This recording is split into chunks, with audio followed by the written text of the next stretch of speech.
बुधवार व्रत कथा। जय बुद्धदेव। समतापुर नगर में मधुसूदन नाम का एक व्यक्ति रहता था। वह बहुत धनवान था। मधुसूदन का विवाह बलरामपुर नगर की सुंदर लड़की संगीता से हुआ। एक बार मधुसूदन अपनी पत्नी को लेने बुधवार के दिन बलरामपुर पहुंच गया। मधुसूदन ने पत्नी के माता पिता से संगीता को विदा करने के लिए कहा। माता पिता बोले, बेटा आज बुधवार है, बुधवार को किसी भी शुभ कार्य के लिए यात्रा नहीं करते।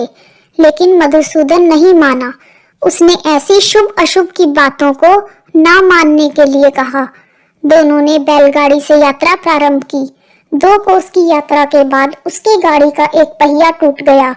वहां से दोनों ने पैदल ही यात्रा शुरू की। रास्ते में संगीता को प्यास लगी। मधुसूदन उसे एक पेड़ के नीचे बैठाकर जल लेने चला गया।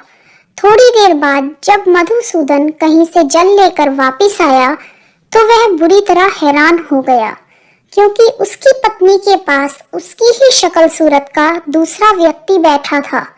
संगीता मधुसूदन को देखकर हैरान रह गई। वह दोनों में कोई अंतर नहीं कर पाई। मधुसूदन ने उस व्यक्ति से पूछा, तुम कौन हो और मेरी पत्नी के पास क्यों बैठे हो? मधुसूदन की बात सुनकर उस व्यक्ति ने कहा, अरे भाई, मैं तो अपनी ही पत्नी के पास बैठा हूँ, जिसे मैं ससुराल से विदा करवा कर लाया हूँ। लेकिन तुम कौन हो जो मुझसे ऐसा प्रश्न कर रहे हो? मधुसूदन ने कहा, तुम जरूर कोई चोर या ठग हो। यह मेरी पत्नी संगीता है। मैं इसे पेड़ के नीचे बैठाकर जल लेने गया था। इस पर उस व्यक्ति ने कहा, अरे भाई, झूठ तो तुम बोल रहे हो। संगीता को प्यास लगने पर जल लेने तो मैं गया था। मैंने तो जल लाकर अपनी पत्नी को पिला भी दिया। अब तुम चुपचाप यहाँ से चलते बनो, नहीं तो मैं किसी सिपाही को बुलाकर तुम्हें पकड़वा दूंगा। दोनों एक दूसरे से लड़ने लगे। उन्हें लड़ता हुआ देखकर बहुत से लोग वहां एकत्रित हो गए। नगर के कुछ सिपाही भी वहां आ गए। सिपाही उन दोनों को पकड़कर राजा के पास ले गए।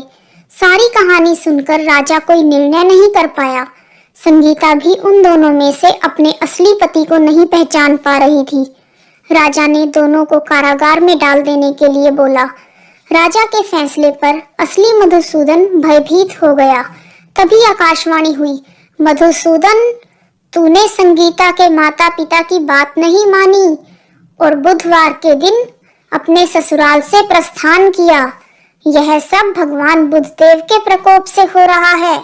मधुसूदन ने भगवान बुद्धदेव से प्रार्थना की, हे भगवान बुद्धदेव, मुझे क्षमा कर दीजिए।